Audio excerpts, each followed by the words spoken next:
মাঝে মাঝে বলি, স্বামীও স্ত্রীর কাছে মন মতো চায়, স্ত্রীও স্বামীর কাছে মন মতো চায়, সন্তানও মা বাবার কাছে মন মতো চায়, মা বাবাও সন্তানের কাছে মন মতো চায়, কর্মচারীও মালিকের কাছে মন মতো চায়, মালিকও কর্মচারীর কাছে মন মতো চায়। সবাই আমরা সবার কাছে মন মতো চাই, কিন্তু আল্লাহ বান্দার কাছে মন মতো চান নাই। আল্লাহ বলেন লা ইউকাল্লিফুল্লাহু নাফসান ইল্লা উসাহা। আল্লাহ যদি মন মতো চাইতেন এই আয়াত কোনোদিন নাযিল হতো না।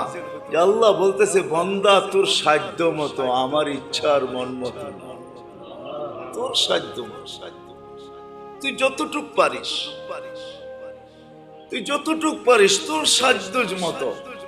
আবার কি বলছে, এই হাদিস দিয়া বোঝা যায়, এই হাদিস দিয়া বোঝা যায়, এই হাদিস যদি আপনি ঘুরান তাহলে বুঝবেন। আল্লাহ বলছে তুই 1 বিঘা আসছিস, তাহলে আমি 1 বিঘা আল্লাহর দিকে কাছে পেলাম। তো আল্লাহ বলে আমি 2 বিঘা, মানে 2 বিঘা আল্লাহ আমার দিকে কাছে পেলাম। তুই 1 হাত, তো আমি 2 হাত, মানে 2 হাত আল্লাহ আমার দিকে অ্যাডভান্স হইলো, আমি 1 হাত অ্যাডভান্স হইলাম। আল্লাহ দ্বিতীয় বলতেছে তুই হাইটা আসলি, তো আমি দৌড়ে আসলাম। আল্লাহ কি বুঝাইতে চাইতেছে, যে হাইটা আসবি তুই আমার দিকে, হইতে পারে হাঁটার ভিতরে তুই হোঁচটও খাইতে পারস। আমার দৌড়ায় আসার মিনিংস আর অর্থটা কি, যে আমি তোকে হোঁচট খাইতেও দিব না, এর আগেই তোকে উঠায় নিব। কেন হাঁটার ভিতরেই মানুষ হোঁচট খায়, বসার ভিতরে হোঁচট খায় না। হোঁচট বোঝেন না? উষ্টা খায় না, গ্রাম্য ভাষা উষ্টা। আল্লাহ বলে হাঁটায় উষ্টা খাইতে পারিস, এই জন্য আমি দৌড়ায় আসবো কেন, যেন উষ্টার আগেই তোকে উঠায় নিতে পারি। আরেক হাদিসে ভালো বোঝা যাবে, মান্না দানি তালাক্কাইতুহু মিন বাঈদ। আমাকে ডাকতে দেরি, যত দূরই থাকি না কেন তোকে হাতছানি দিয়া বুকে লাগাইতে দেরি করি। হাজারো দলিল দেওয়া যাবে, চলেন 2টা মনে উঠলো, লম্বা হয়ে যায় কিনা দিয়েই দেই। হায় হায় হায় হায়, 250 বছর মূর্তির সামনে বৈশা বৈশা সনম সনম, একবার ভুলে সামাদ বাহির হয়ে গেছে। আল্লাহ সমস্ত আকাশ বাতাস কাঁপায়া জবাব দিতেছে লাব্বাইকি আবদি। সমগ্র সৃষ্টি হাক্কা বাক্কা খায়া গেছে, এটা কি? এখনো তো মূর্তির সামনে বসা, ভুলে না বললো সামাদ। আল্লাহ সবাইকে জবাব দিতেছে 250 বৎসর অপেক্ষায় ছিলাম, ভুলে হইলো ডাকো। যে এখানে আসে সে বেশি দিন থাকার সুযোগ পায় না, চলে যেতে পারে। বর্তমানে আমরা যারা আছি আমরাও চলে যাব, কিন্তু প্রশ্ন এটা না, প্রশ্ন হলো এটা যে আমার প্রস্তুতি কতটুকু। চলে তো যাব, কিন্তু আমি যাওয়ার ব্যাপারে কতটুকু প্রস্তুত, এবং আমি যাব কোথায়, কার কাছে যাব। অনেকগুলা প্রশ্ন কিন্তু এর পিছনে আসে, যাওয়ার পিছনে অনেকগুলা প্রশ্ন আসে। একটা প্রশ্নই আমি নিয়ে নিলাম, আনলে প্রশ্ন অনেকগুলা আনা যায়। কিন্তু বেরে আজিজও আমরা যারা এখানে উপস্থিত আছি বা নিচে মা বোনরা উপস্থিত আছে, সবার কাছে একটাই প্রশ্ন, যে আমরা কতটুকু প্রস্তুত যাওয়ার জন্য। এমন না যে যাওয়ার ব্যাপারে ওইখানে বয়সের কোনো একটা তারতম্য আছে, হিসাব কিতাব আছে, তাও তো নাই। কেউ দেখা যায় আয়সা 2-1টা ঘন্টা পায়, কেউ আয়সা 2-1টা দিন পায়, কেউ আয়সা 2-1টা সপ্তাহ পায়, কেউ আয়সা 2-1টা মাস পায়, কেউ আয়সা হয়তো দেখা যায় 2-4টা বৎসর পায়। আমরা হয়তো 2-1টা যুগ পাইছি, 100 বৎসর তো পাবো না। 12 বৎসরে নাকি 1 যুগ হয়, তাহলে 2-4-5টা 5-12-60, 5টা যুগ পাবো, 6টা যুগই পাবো, তার বেশি তো কেউ পাবো না। বিদায় প্রশ্নের জায়গায় আবার চলে আসে যে যাব সত্য, কিন্তু আমার প্রস্তুতি কতটুকু, আমি কতটুকু যাওয়ার ব্যাপারে প্রস্তুত। সর্বশ্রেণীর মানুষের কাছে এই প্রশ্ন। কেননা বিদ্বান হলেই যে হবে, সম্পদালা হলেই যে হবে, ক্ষমতাওয়ালা হলেই যে হবে, আধিপত্যওয়ালা হলেই যে হবে, বা যৌবনওয়ালা হলেই যে হবে, বা রূপসীওয়ালা হলেই যে হবে, কসম খোদার দুনিয়ার কোনো জিনিস দ্বারা তো মানুষ আল্লাহর কাছে ছাড় পাবে না। কোনো জিনিসই তো আল্লাহ তোয়াক্কা করবেন না, কোনো জিনিসই তো আল্লাহ দেখবেন না। যদি দেখতেন তাহলে ইতিহাসের পাতায় এত কিছু লেখা পাওয়া যেত না। ইতিহাসের পাতাটা আরো ছোট হতো, ভলিউমগুলো আরো কম হতো। দুই চারটা উদাহরণ দিলে হয়তো বোঝা যাবে। ইতিহাসের পাতাগুলো এত বেশি হতো না, ভলিউমগুলো এত বাড়তো না। ইতিহাসের পাতায় তো প্রত্যেকটা জিনিসই লেখা আছে। রূপসীর রূপ তো আল্লাহ দেখেন নাই, যদি দেখতেন তাহলে তো এই কথা কোনোদিন লেখা হতো না। বাদশাহীর বাদশাহও দেখেন নাই, যদি আদাল দেখতেন তো এই কথা তো কোনোদিন লেখা হইতো না। মিলে খাক মে আহলে শাহ কেসে কেসে, ও তো বাদশাহী তো জমিনের ভিতরে মিশা গেল, অস্তিত্ব খুঁজে পাওয়া যায় না। জমি খা গই নওজোয়া কেসে কেসে, কত যুবককে তো জমিন ভেনিশ করে দিল।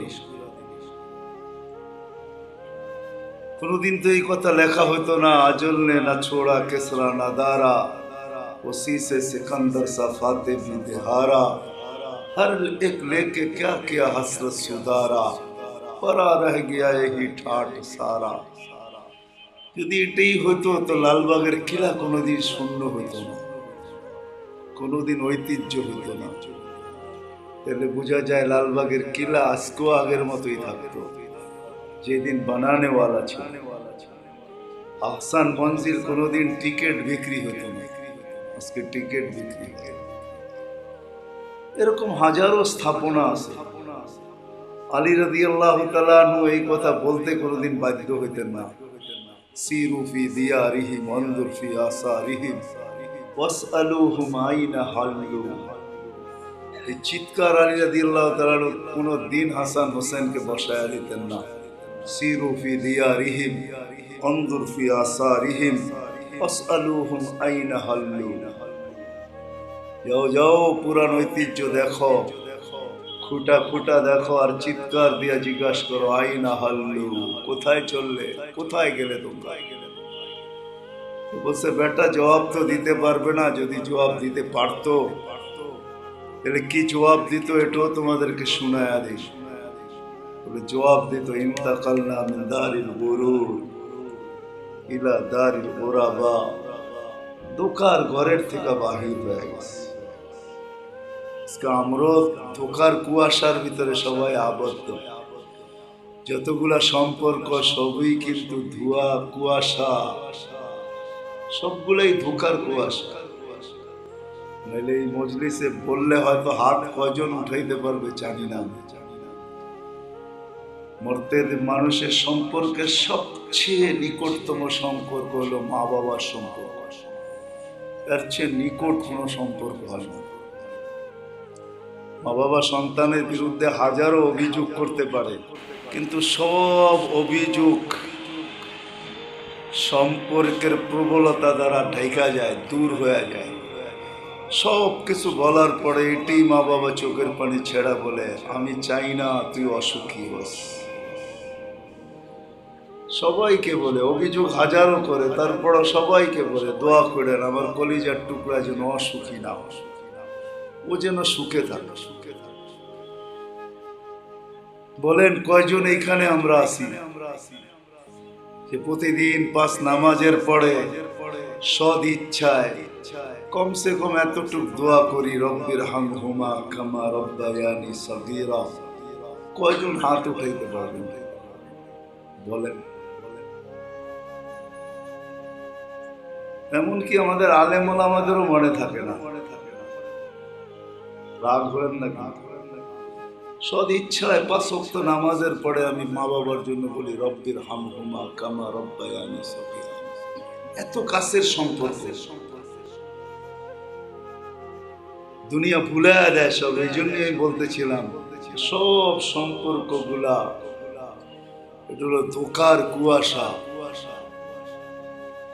এখান থেকে যাইতে দেরি, এটা ছিন্ন হইতে দেরি হবে। এই জন্য আবার জায়গায় চলে আসি, প্রস্তুতি আপনার আমার কতটুকু। এটা হলো বাবার বিষয়, এটা হলো চিন্তার বিষয় যে আমার কতটুকু প্রস্তুতি। এক হলো আমি প্রস্তুতি নিতে পারতেছি না, এটা একটা ভিন্ন জিনিস। আর একটা হলো আমি ভাবি কিনা, এটাও একটা ভিন্ন জিনিস। প্রস্তুতি নিতে পারতেছি না কিন্তু ভাবতে পারতেছি কিনা। ভাবার সংখ্যাটাও খুব কম হবে, যে আমি সারা দিনে 2 বার ভাবছি, 3 বার ভাবছি, 5 বার ভাবছি। কমসে কম একবার ভাবছি 24 ঘন্টায় যে আমার প্রস্তুতি কতটুকু। আমি আমাকে প্রশ্ন করছি যে আমার প্রস্তুতি কতটুকু। যে কোনো মুহূর্তে তো রশি টান দিতে পারে, ঠিক না? যে কোনো মুহূর্তে। নাহলে মনীষীরা এই কথাটা কোনোদিন লিখতেন না, কাগজ কাটকর পতंग बनाया छोड़ दिया आसमान में, पतंग बेचारा क्या करेगा रस्सी मेरे हाथ में। খালি টান দিতে দেরি, যেতে তো দেরি হবে না। কাকে কোত্থেকে কাকে কোন অবস্থায় টান দিবে, কাকে কোন জায়গার থেকে টান দিবে, কাকে রাত্রে দিবে, কাকে দিনে দিবে, কাকে দুপুরে দিবে, কাকে বিকালে দিবে, কারো কিন্তু জানা নাই। আমি আপনাদেরকে ভাবাইতে চাইতেছি, ভাবাইতে। আমার সমাজ আজকে এতটুকু ভাবে না, করে না, এটা ঠিক আছে, এটা নিয়ে আমার অভিযোগ নাই। কিন্তু আমার সমাজ কমসে কম এতটুকু ভাবে না। দাড়ি টুপি জুব্বা যারা নিজেদেরকে দিনদার ভাবে, এরাও ভাবে না। বলেন, হাত উঠে কি কেউ বলতে পারবেন যে ডেলি আমি একবার ভাবি যে হায় প্রস্তুতি কতটুকু। অথচ এই উম্মতের জন্য তো একটা গিফটও ছিল আল্লাহর পক্ষ থেকে, স্যাক্রিফাইস ছিল। এই উম্মত যদি এতটুকু বলতো হায় প্রস্তুতি কতটুকু, প্রস্তুতি কতটুকু, তাহলে মনে হয় ওই হাদিসের কিছু অংশ হইলেও আমরা পাইতাম।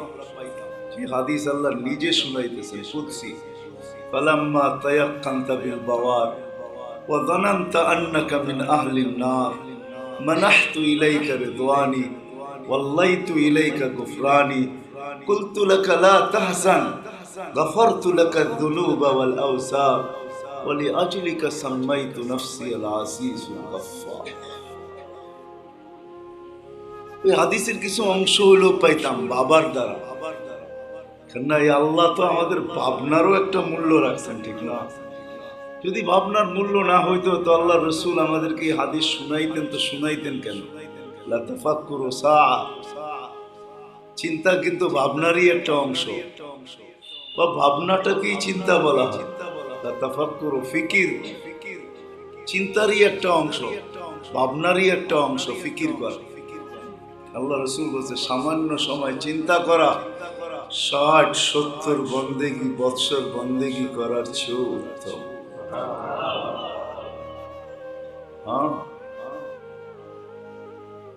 60-70 বছর।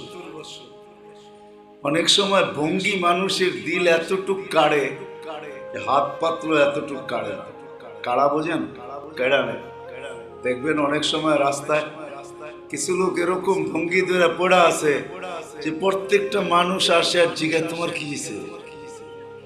কিন্তু যদি ওই হাত পাতত তাহলে মনে হয় এত লোকেরা কেউ জিজ্ঞাইতো না, জিজ্ঞাসাও করতো না, বলতো ভিক্ষুক, দিলে দিলে, না দিতে না দিত।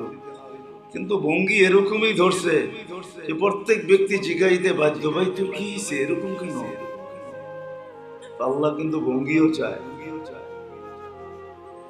যদি আমরা ওই হাদিসের অংশ হইতে পারতাম, যদি একবারও ভাবতাম, যেটা আল্লাহ নিজে বলছেন, যখন কোনো ব্যক্তি ভাবে যে আমি ধ্বংসপ্রাপ্ত হয়ে গেলাম, যোজক মনে হয় আমার ঠিকানা, তো আল্লাহ বলে মানাহতু ইলাইকা রিদওয়ানি, আমার রেজার চাদর দিয়া তোকে আগে ঢাকি, ওয়াল্লাইতু ইলাইকা গুফরানি, মাগফিরাতের ভিতরে তোকে আগে ডুবাই, তারপরে আমি এসে পিঠে হাত দিয়া বলি লা তাহজান, চিন্তার কোনো কারণ নাই। লা তাহজান, চিন্তার কোনো কারণ নাই। গফারতু লাকা যুনুবা ওয়াল আওজার, তো সব মাফ করে দেব। ওয়ালি আজলিকা নাফসি সাম্মাইতু নাফসি আল আজিজুল গফফার, তোর জন্যই তো আমি আজিজুল গফফার। ওর জন্য না যে আমার পায়ে 24 ঘন্টা পড়ে আছে, ওর জন্য না। এই জন্য এক হাদিসে আছে, লাউ ইয়ালামুনাল মুদবিরিনা আন্নি, হাদিসে কুদসি আল্লাহ বলতেছে যে আমার থেকে বিমুখ, ও যদি জানতো যে আমি ওর পিছে কত কত দৌড়াই, ওর আগ্রহ কতটুকু রাখি আমি,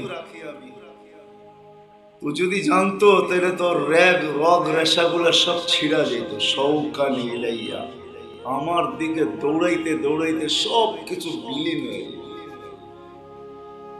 বিদায় মেরে দোস্ত, আমরা তো ভাবিও না কমসে কম যে আমার প্রস্তুতি কতটুকু।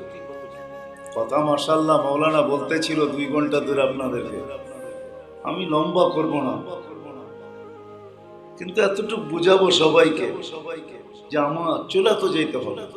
চলে যাওয়া নির্ধারিত, এটা সময়ও নির্ধারিত, অবস্থাও নির্ধারিত, জায়গাও নির্ধারিত, সব নির্ধারিত। এটা নিয়ে মতানৈক্য নাই, প্রথমেই বলছি আমি। কিন্তু প্রশ্ন আমার এইখানে যে আমার প্রস্তুতি কতটুকু প্রস্তুতি নিলাম। এই জন্যই তো, প্রস্তুতি নেওয়ার জন্যই তো আমাদের এই ছোট্ট জীবনটা এই জন্য না যেইভাবে আমাদের কাটতেছে, এইভাবে না, যেইভাবে কাটতেছে এইভাবে না, প্রস্তুতি নেওয়ার জন্যই ছোট্ট জীবনটা লাগছে। প্রত্যেক ব্যক্তি প্রস্তুতি নিয়ে আসবে। আবার আল্লাহ প্রস্তুতির স্তরও বর্ণনা করছেন, কে কিরকম প্রস্তুতি নিয়ে আসবে। নাহলে জান্নাত কোনোদিন 8 স্তরে হইতো না, একটাই। আল্লাহর কাছে কি জায়গার শর্টেজ? হ্যাঁ, যে একটা হইলে আল্লাহ জায়গা দিতে পারতেন না, তাহলে 8 স্তর হতো না। প্রস্তুতির স্তরও ভিন্ন। আবার আল্লাহ রসুল আমাদেরকে এটাও শিখাইতেন না যে জান্নাত চাইলে কিন্তু ছোটটা চাইও না। কিন্তু আপনি বলবেন ছোটটা চাবো না, তাহলে ওটাতে কে যাবে? না, আমরা ছাড়া আরো 1.25 লক্ষ উম্মত আছে। আল্লাহ রসুল বলছে তোমরা ছোটটা চাইও না। ইদা সাআলতা ফাসআলিল্লাহাল ফিরদাউসাল আলা, চাইলে ফিরদাউসে আলাই চাইও, মানে চাইলে বড়টাই চাইও। আবার বলছে ফিরদাউসুল আলা কেন? সাকফু আরশুর রহমান, এর ছাদ হবে আল্লাহর আরশ। আবার এটাও জেনায় দিছেন আল্লাহকে দেখতে খালি সময়ের ব্যাপার হবে, ছাদে উঠবা আল্লাহ দেখবা। যেমন বাড়ির ছাদে উঠলে কামরাঙ্গীর চর দেখা যায়, ঠিক এরকম ছাদে উঠবা আল্লাহ দেখবা। বুঝা গেল সবার বাড়ির উপর দিয়ে দরজা থাকবে ছাদে উঠা, ঠিক না?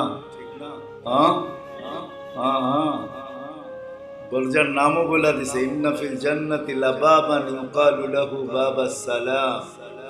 জান্নাতে একটা দরজা থাকবে যেটার নাম বাবে সালাম।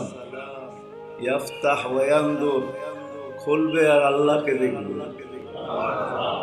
যখন উকি মারবে তো আল্লাহ হাসি দিয়া ইউহাদিরুহু মুহাদারা, আল্লাহ হাসি দিয়া কথা বলবে। আল্লাহ বলবে উকি দাও কেন, সামনে আসো, কি দেখো, কেমন আছো, নেয়ামত পায় খুশি। তখন কেউ কেউ এটাও বলবে যে সবচেয়ে কম পাবে, সেও এটা বলবে সবচেয়ে কম, এর চেয়ে কম কেউ পাবে না। সে খুশিতে বলবে এত দিছেন, সবাইকে দিল একটু কমবে না। সমস্ত জান্নাতীদেরকে বাইটা দিই, তারপরও কমবে না। আবার কেউ কেউ তো এটাও বলবে, হাদিসের শব্দ বলতেছি, কেউ কেউ তো এটাও বলবে আপনার উপরে নারাজ হইতো হই কি করে, এত দিছেন, নারাজ হইতো হই কি করে। কেউ কেউ তো এটাও জিজ্ঞাসা করবে আপনি তো নারাজ না? আল্লাহ জবাবে বলবে নারাজ হইলে মেহমানখানায় জায়গা দিলাম তো দিলাম কি করে। না জানি কার কত লম্বা কথা হবে, কেউ শর্ট বলবে, কেউ লম্বা বলবে। হ্যাঁ, কতক্ষণ কথা বলবে আল্লাহই জানে। তাহলে এই কথাগুলো কোনোদিন আসতো না। প্রস্তুতির স্তরও ভিন্ন আছে, তাহলে দোজখ জান্নাত 8টা হতো। আবার প্রস্তুতি না হওয়ার স্তরও আছে, তাহলে দোজখ 7টা হতো না। এই জন্য আল্লাহ রসুলও কোনোদিন সবচেয়ে উঁচা জান্নাত চাওয়ার জন্য আমাদেরকে বলতেন না। এই জন্য ছোট মোটো জান্নাত চাওয়া এটা এই উম্মতের শান না।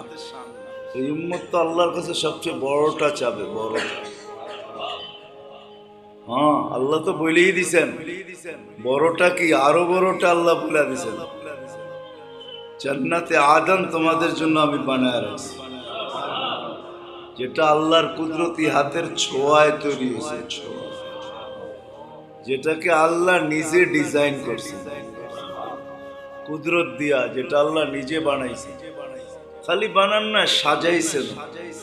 ইয়াগফির লাকুম যুনুবাকুম ওয়া ইউদখিলকুম জান্নাতিন তাজরি মিন তাহতিহাল আনহার ওয়া মাসাকিন তাইয়্যিবাতান ফি জান্নাতি আদন।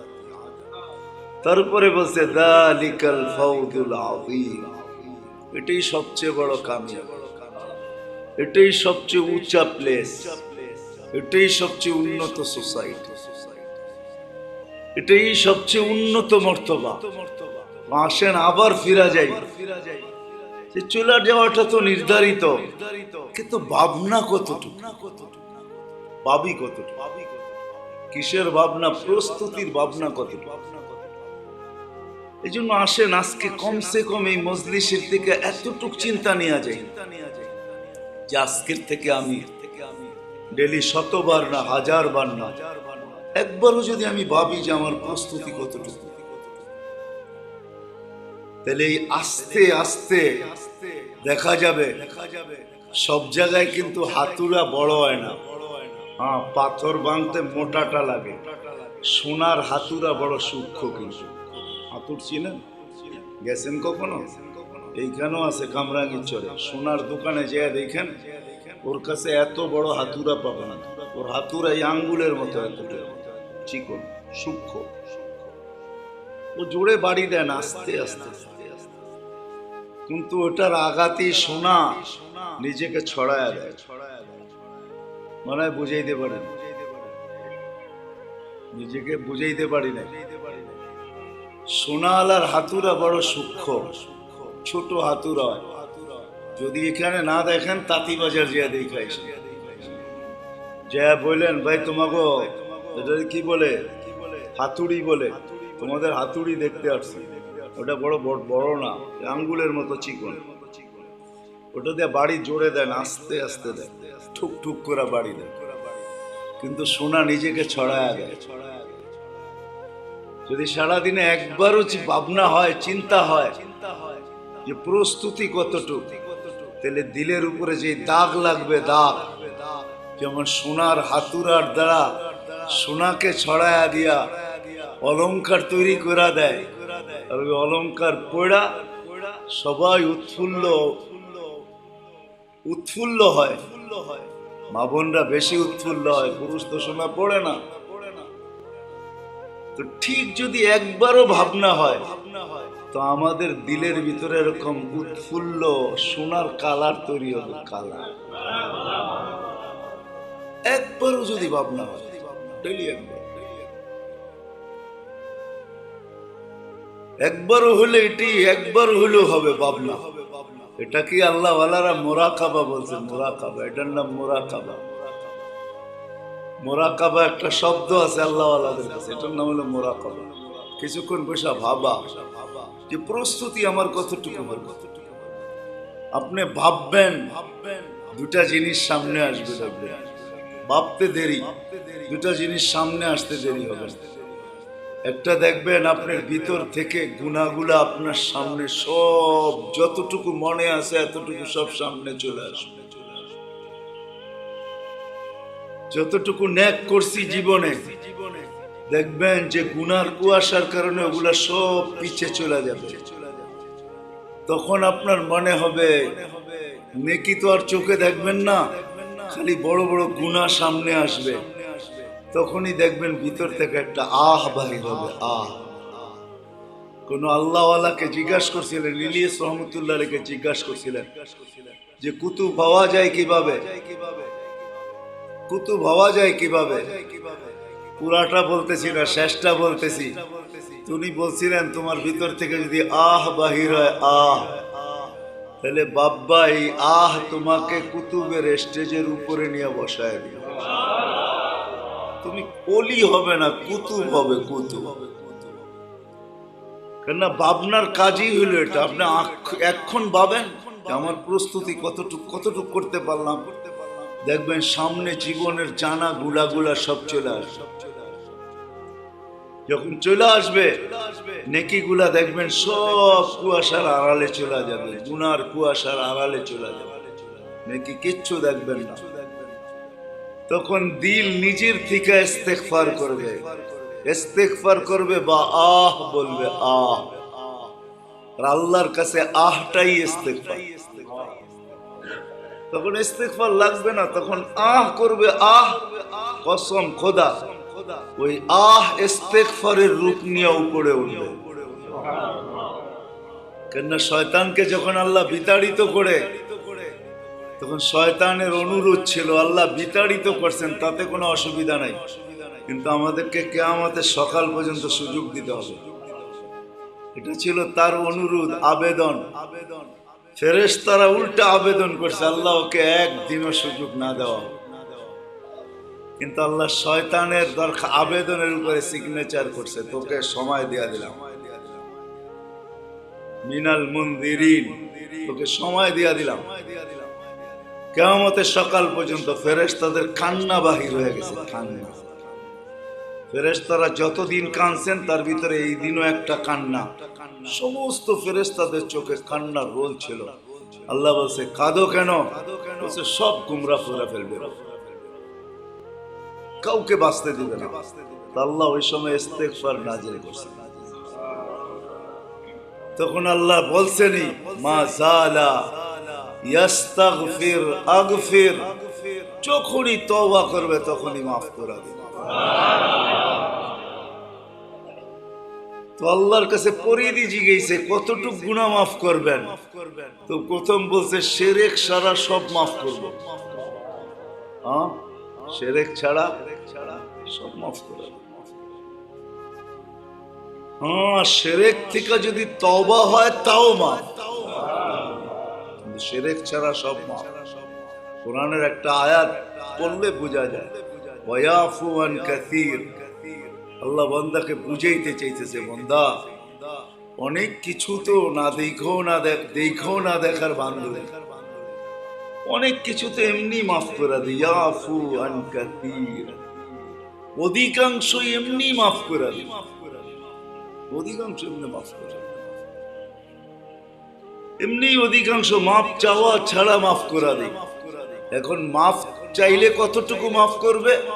আরেক হাদিস দিয়া বুঝাইছে, লাউ বালাগাত দুনুবুকা ইনানাস সামা, আকাশের পরিধি যদি তোর গুনাহ ভরা দেয়, ফাস্তাগফারতানি ফাগফারতু লাকা ওয়ালা উবালি, হাত উঠাইতে দেরি আমি মাফ করতে দেরি করব না, পরোয়া হবে না তুই কতটুকু করছিস, কতটুকু করছিস পরোয়া হবে না। আর আরেকটু আল্লাহ বুঝাইয়া দিয়েছেন, যার জিন্দেগিতে শিরক নাই, সে যদি দুনিয়াতে তওবা করার সুযোগ নাও পায়, চাই গুনাহ জমিনের পরিধি বরাবর হোক, পুরা যা, লাউ আতাইতানি বিকুরাবিল আরদি খাতায়া ওয়া মা আশরাকতা বিহি লা আতাইতুকা বিকুরাবিহা মাগফিরা। আল্লাহ ওয়াদা করছেন, দুই গুণ মাগফিরাত নিয়ে তোকে কবরে স্বাগত জানাবো। এক গুণ না, দুই গুণ, বিকুরাবিহা মাগফিরা। তো বিদায় যেটা বুঝাইতেছিলাম, চলে যাওয়াটা এটা 100-তে 100 সত্য, আর এটা আমরা অভ্যস্ত। এটা থিওরি না, এটা প্র্যাকটিক্যাল। প্রত্যেকের ঘর থেকে, বংশের থেকে, এলাকার থেকে 2-4-20 জন আমাদের চোখের সামনে চলে গেছে, আমরাও চলে যাব। কিন্তু বাবার বিষয় হলো প্রস্তুতি আপনার আমার কতটুকু, কতটুকু প্রস্তুতি নিলাম। এই ছোট্ট হায়াতটা ওই প্রস্তুতির জন্যই, যে প্রস্তুতির কথা বলা হয়েছে। এই জন্য এই সাহাবায়ে কেরাম ছোট্ট হায়াতটাকে, প্রস্তুতি যদি না হইতো তো আল্লাহ রসুল এই কথা কোনোদিন বলতেন না, কুনু আবনা আল আখিরা। আমি হাদিসের একটা অংশ দিতেছি, পুরো হাদিস না। আল্লাহ রসুল কোনোদিন বলতেন না কুনু আবনা আল আখিরা, দুনিয়া আখিরাতের সন্তান হও, ওয়ালা তাকুনু আবনা দুনিয়া ফাখাসির, দুনিয়ার সন্তান কখনো হয় না, তাহলে অসফলতা তোমার কপালে নির্ঘাত, তুমি চির অসফল হবে। এই কথা আল্লাহ রসুল কোনোদিন বলতেন না।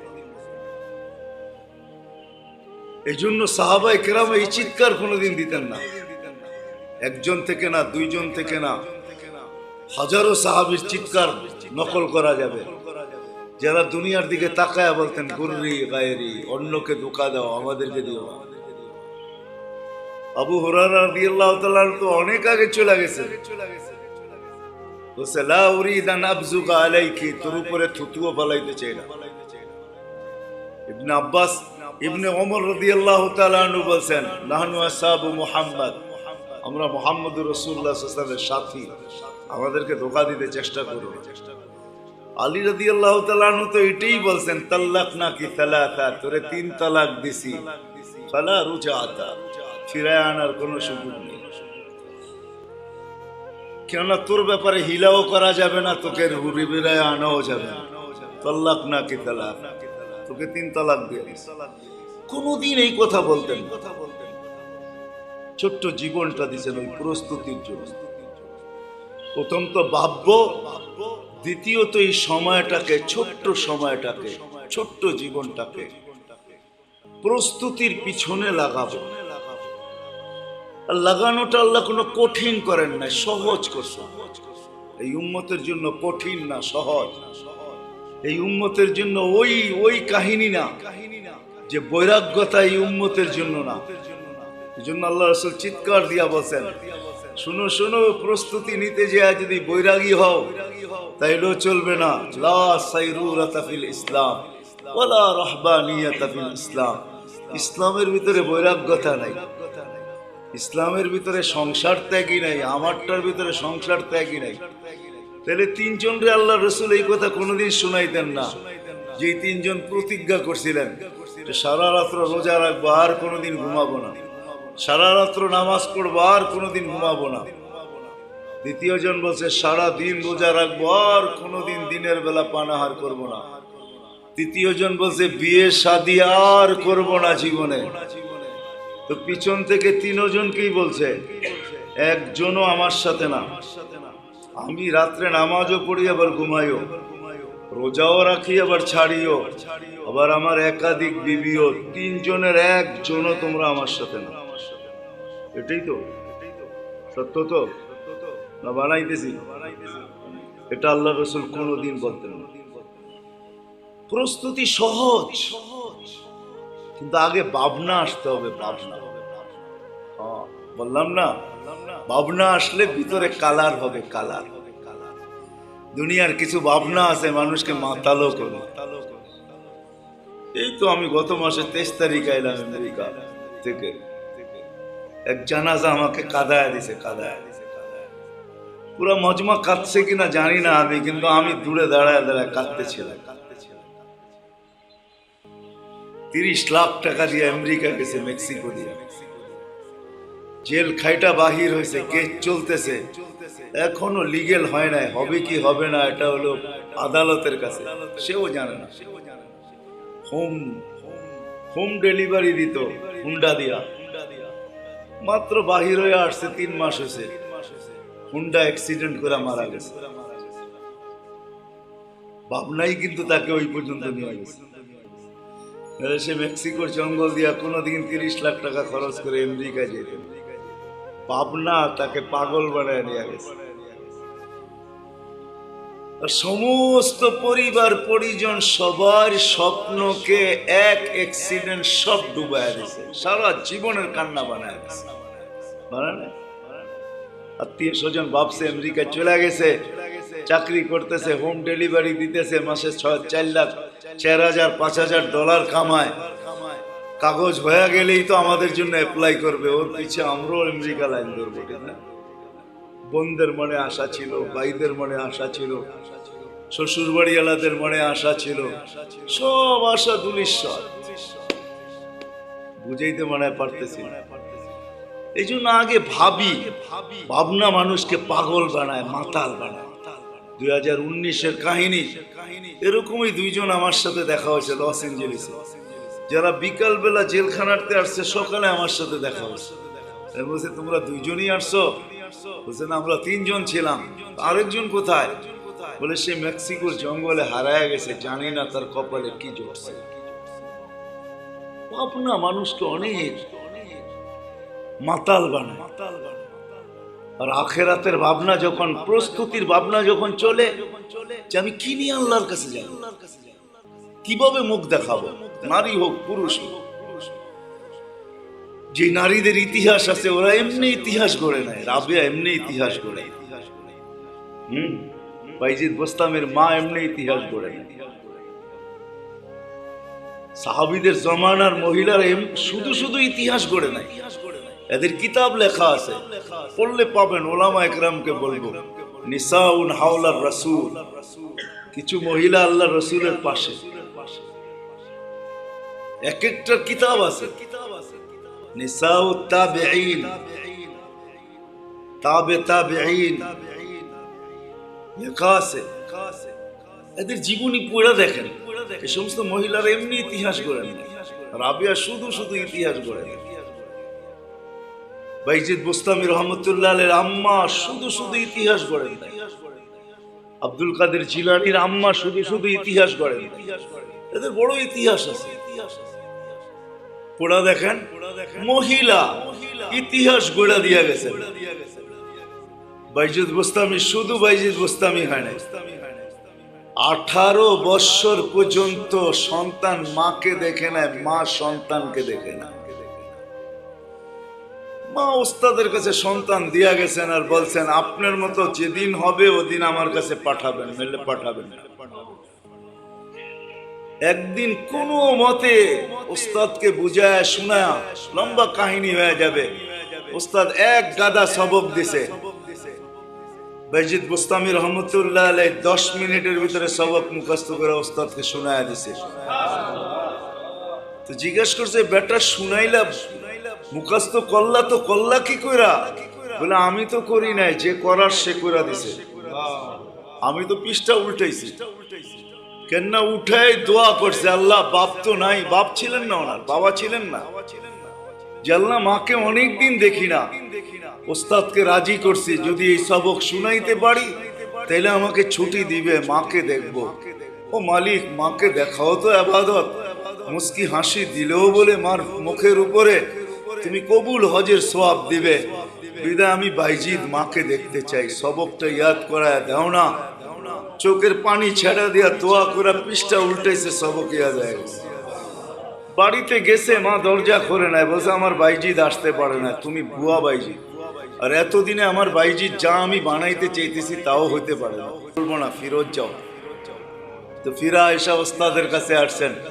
18 বছর পরে রাত্রে যখন তাহাজ্জুদে পড়া, সেজদায় পড়া কাঁদতে ছিলেন, ওস্তাদ ঘুমাইতে ছিল, আল্লাহর রসুল স্বপ্নে আয়েশা ওস্তাদকে উঠাইছে যে যাও যাও বাইজিদ রেডি হয়ে গেছে। আমার পক্ষ থেকে তোমার পক্ষ থেকে বাইজিদকে পাগড়ি পরায় দাও, বাইজিদের বেলায়েতের দরজা তয় হয়ে গেছে, যা বলো মার সাথে দেখা করে কাজ শুরু করতে। ওস্তাদ ঘুমের থেকে উঠা এসে দেখতেছে বাইজিদ সেজদায় পড়া কাঁদতেছে রহমতুল্লাহি আলাইহি। উঠায়া বুকের সাথে লাগাইছেন, পাগড়ি পড়াইছেন, বলছে বেটা হয়ে গেছে, আল্লাহ রসুল সার্টিফাই করে দিছে, যাও কালকের থেকে কাজ শুরু করো। যখন গেছে তো দেখছে মা দরজা খুইলা, মাও জেনে গেছে, আল্লাহ জানায়া দিছেন। মা দরজা খুইলা অপেক্ষা করতেছে, বলতেছে বেটা হয়ে গেছিস, আয় আমার বুকে আয়। বাস্তবিক এটাই সত্য। আমি তো অত সুন্দর আপনাদেরকে শুনাইতে পারবো না, কিন্তু একটু আপনাদেরকে ভাবাইতে চাইতেছি। ভাবনা দরকার, প্রস্তুতির ভাবনা। কতটুকু আমার প্রস্তুত ভাবনা আমাদের এই ছোট্ট জীবনটাকে প্রস্তুতির রাস্তায় লাগাবে। তার প্রস্তুতি কোনো কঠিন না, সহজ। এই উম্মতের জন্য আল্লাহ সহজ করে দিয়েছে। জানি না কোন উম্মতের জন্য এই আয়াত নাজেল হয়েছে কিনা, কেন কালাম তো কাউকে দেন নাই, কিতাব দিছেন, কিন্তু কারো জন্য এটা হইতেও পারে না, কেননা কোরআনই এটা লেখা আছে, ওয়ালাকাদ ইয়াসসারনা, আমরা সহজ করছি, সহজ। আমি তো মাঝে মাঝে বলি, স্বামীও স্ত্রীর কাছে মন মতো চায়, স্ত্রীও স্বামীর কাছে মন মতো চায়, সন্তানও মা বাবার কাছে মন মতো চায়, মা বাবাও সন্তানের কাছে মন মতো চায়, কর্মচারীও মালিকের কাছে মন মতো চায়, মালিকও কর্মচারীর কাছে মন মতো চায়। সবাই আমরা সবার কাছে মন মতো চাই, কিন্তু আল্লাহ বান্দার কাছে মন মতো চান নাই। আল্লাহ বলেন লা ইউকাল্লিফুল্লাহু নাফসান ইল্লা উসাহা। আল্লাহ যদি মন মতো চাইতেন এই আয়াত কোনোদিন নাযিল হতো না। যে আল্লাহ বলতেছে বান্দা তোর সাধ্য মতো, আমার ইচ্ছার মন মতো না, তোর সাধ্য মতো, তুই যতটুক পারিস, তুই যতটুক পারিস তোর সাধ্য মতো। আবার কি বলছে, এই হাদিস দিয়া বোঝা যায়, এই হাদিস দিয়া বোঝা যায়। এই হাদিস যদি আপনি ঘুরান তাহলে বুঝবেন। আল্লাহ বলছে তুই 1 বিঘা আসছিস, তাহলে আমি 1 বিঘা আল্লাহর দিকে কাছে পেলাম। তো আল্লাহ বলে আমি 2 বিঘা, মানে 2 বিঘা আল্লাহ আমার দিকে কাছে পেলাম। তুই 1 হাত, তো আমি 2 হাত, মানে 2 হাত আল্লাহ আমার দিকে অ্যাডভান্স হইলো, আমি 1 হাত অ্যাডভান্স হইলাম। আল্লাহ দ্বিতীয় বলতেছে তুই হাইটা আসলি, তো আমি দৌড়ায় আসলাম।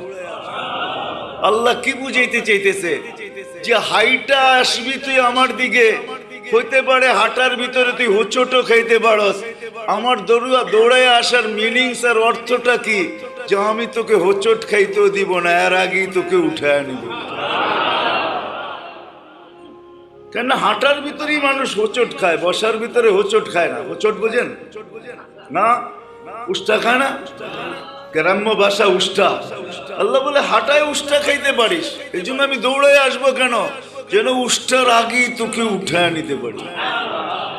আরেক হাদিসে ভালো বোঝা যাবে, মান নাদানি তালাক্কাইতুহু মিন বাঈদ, আমাকে ডাকতে দেরি, যত দূরই থাকি না কেন তোকে হাতছানি দিয়া বুকে লাগাইতে দেরি করি না। হাজারো দলিল দেওয়া যাবে, চলেন 2টা মনে উঠলো, লম্বা হয়ে যায় কিনা দিয়েই দেই। হায় হায় হায় হায়, 250 বছর মূর্তির সামনে বৈশা বৈশা সনম সনম, একবার ভুলে সামাদ বাহির হয়ে গেছে। আল্লাহ সমস্ত আকাশ বাতাস কাঁপায়া জবাব দিতেছে লাব্বাইকি আবদি, সমগ্র সৃষ্টি হাক্কা বাক্কা খায়া গেছে। এটা কি, এখনো তো মূর্তির সামনে বসা, ভুলে না বললো সামাদ।